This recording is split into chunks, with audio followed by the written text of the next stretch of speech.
Di mana saja saya tampil, saya selalu titip pesan, kalau ada polisi yang jahat dan bejat, sampo, sampo. Jangan bilang Polrinya, itu cuma oknumnya. Masih banyak polisi-polisi baik lainnya.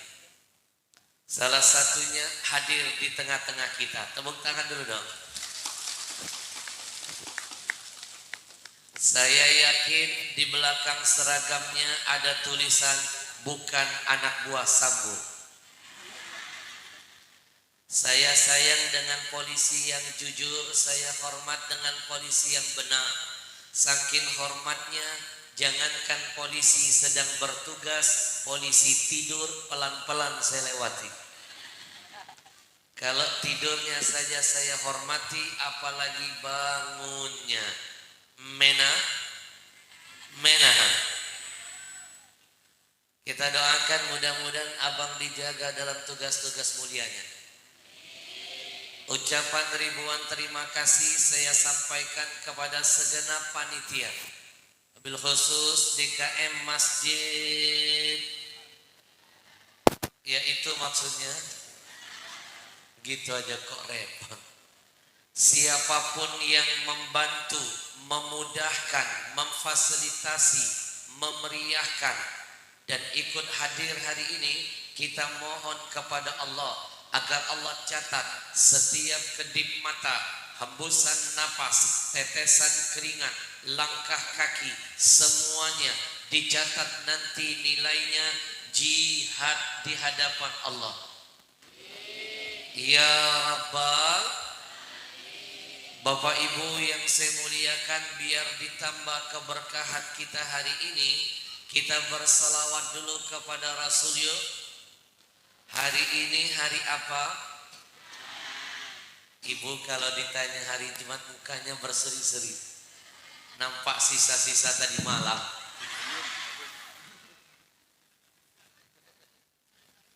Bu, amalan yang paling dicintai Nabi di hari ini adalah memperbanyak sholawat. Hari ini hari berkah. Apapun kebaikan yang Bapak Ibu lakukan di hari ini, apalagi sholawat, pahalanya berlipat-lipat ganda. Hari ini saya titipkan ilmu pertama buat Bapak Ibu. Apa ilmunya? Lihat ke depan. Bahasa Arabnya unzur ilayya, lihat ke saya. Bahasa Inggrisnya look at me. Bahasa Jepangnya kiki aku.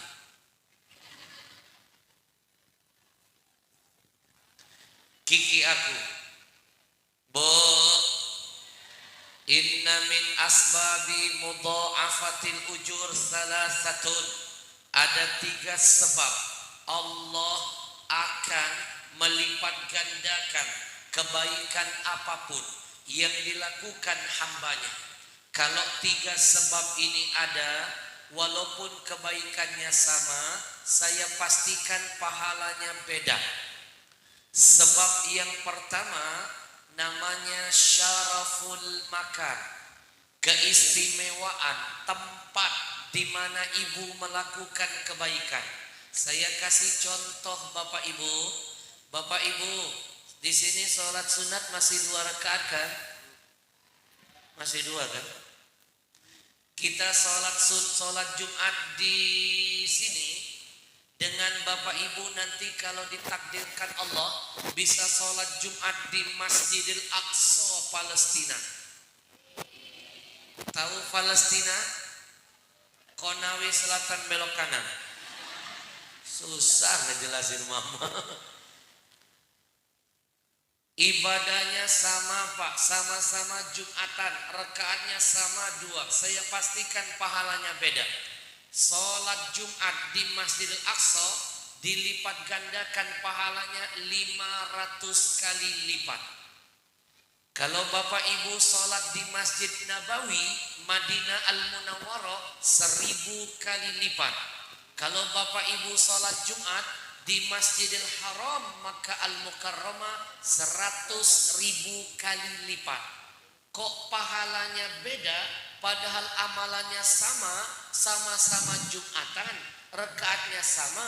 Kenapa pahalanya enggak sama? Jawabannya syaraful makan, karena sebab tempat yang mulia yang membuat pahala berlipat ganda. Paham? Faham? Yang kedua, yang membuat pahala dilipat gandakan oleh Allah, faktor apa? Syaraful amil. Dilihat dari siapa yang melakukan kebaikan itu. Saya kasih contoh ya. Kalau ada orang tua rajin sholat, pahalanya 1. Tapi kalau ada anak muda rajin sholat, double pahalanya. Kenapa? Kalau orang tua rajin sholat, biasa pasti takut mati.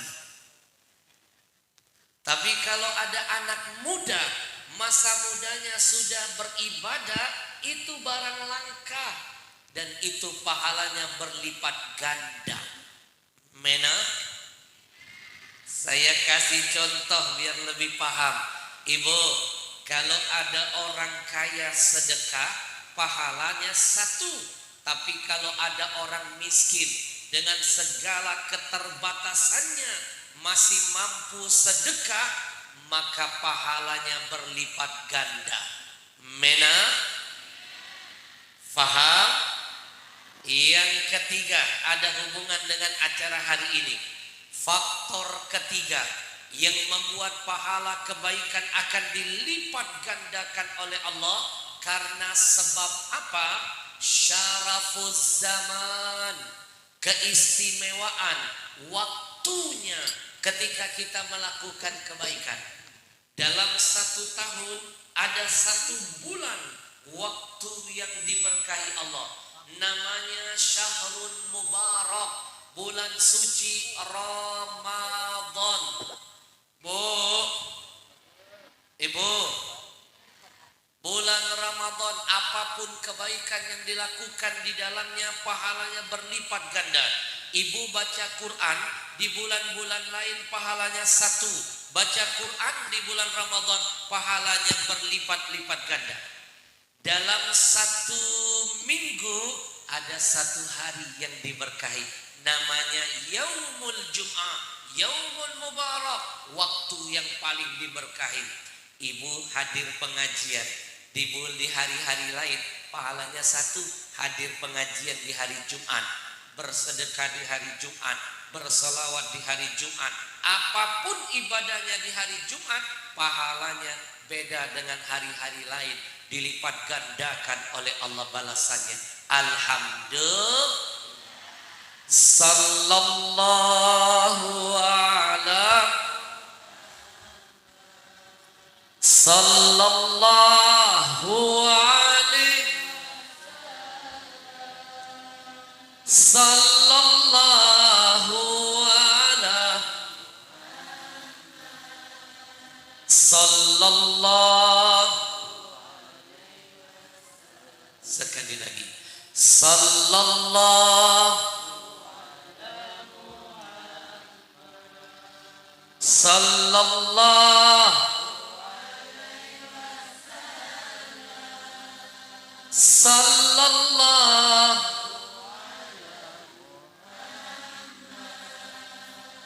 sallallahu. Satu kali baca istighfar hanya 1 dosa yang dihapuskan Allah. 1 kali bersalawat 10 dosa kita dihapuskan, 10 pahala ditambahkan, 10 derajat dinaikkan, 30 berbanding 1 rugi yang tidak gemar bersalawat untuk Nabi. Singkat padat.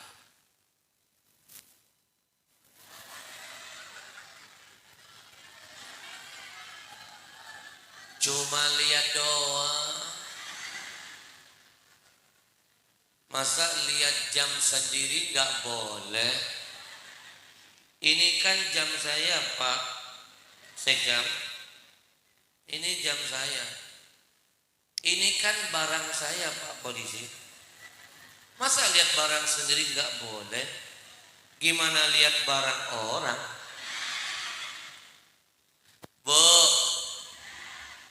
saya mau tanya dulu dengan panitia setempat. Pak Lurah mana Pak Lurah? Pak Kades mana? Pak Kades.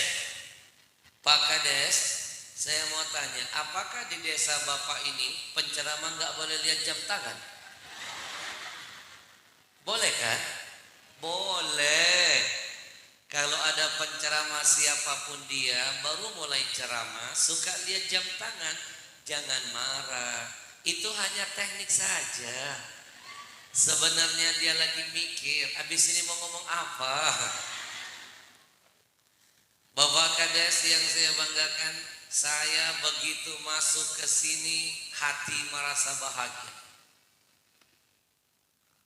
Panitianya sukses, jamaahnya ramai. Tapi begitu naik ke panggung, saya merasakan haduaci, harap-harap cemas. Kenapa? Nampak di depan mata saya tanda-tanda kiamat sudah dekat. Jumlah wanita mengalahkan kita.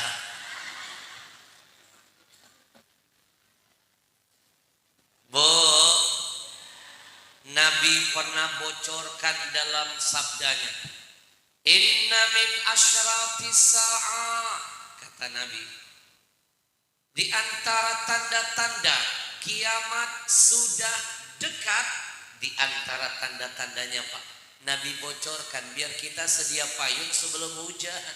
Nanti jangan ketika hujan sibuk nyari payung. Apa tanda-tandanya? Ada di depan kita. Ayyakillar rijal, kata Nabi, lihat saja lelaki jumlahnya sedikit. Wa yakthuran nisa, wanita jumlahnya lebih banyak. Ibu tahu nggak Nabi ngomong ini 1400 tahun yang lalu loh.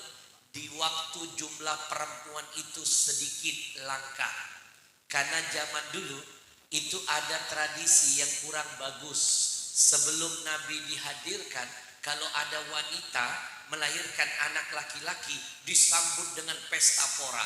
Tapi ketika yang mereka lahirkan bayi perempuan dianggap hina dan nista, dikubur hidup-hidup. Makanya kalau bukan karena jasa Rasulullah, wanita-wanita ini sudah jadi ahli kubur semuanya. Kalau bukan karena perjuangan Rasul, ibu sudah rojiun berjamaah. Mena, Bu, begitu Rasul diangkat, Islam dihadirkan, Nabi berjuang, kepala jadi kaki, kaki jadi kepala, bermandikan darah bukan hanya keringat untuk mengangkat martabat wanita. Ibu, maaf loh, maaf punten. Dulu sebelum Nabi dihadirkan, wanita ini, maaf ya, barang murah. Maaf loh, emang begitu faktanya. Dulu sebelum Islam datang, yang namanya perempuan ini murahan. Saking murahnya, diambil, dirampas, dipakai, dipergilirkan, melawan, dibunuh, dikubur hidup-hidup. Apa itu bukan namanya murahan? Begitu Islam datang, Rasul diutus, Rasul bikin aturan, stop, perempuan dibikin mahal, tidak boleh lagi lelaki main pakai, main comot, harus ada aturan. Apa aturannya? Dibikinlah namanya nikah. Enggak boleh laki-laki dapat perempuan, harus ada aturan, pakai wali, pakai saksi, pakai mahar, ada ijab kabul, diperketat biar kita sadar dan berjuang untuk mendapatkan seorang wanita. Alhamdulillah. Dulu mereka ini murahan Pak, murahan. Dibikin Nabi, sekarang jadi mahalan. Mahalan. Bo, dulu murahan. Diperjuangkan Nabi jadi mahalan. Tapi sayang, seribu sayang, ada wanita yang ngaku-ngaku beriman dengan Nabi, ngaku-ngaku muslimah, dia mengembalikan citranya menjadi wanita murahan. Dulu kan murahan, diselamatkan Nabi jadi mahalan. Dia balikin lagi ke titik nadir murahan. Siapa mereka?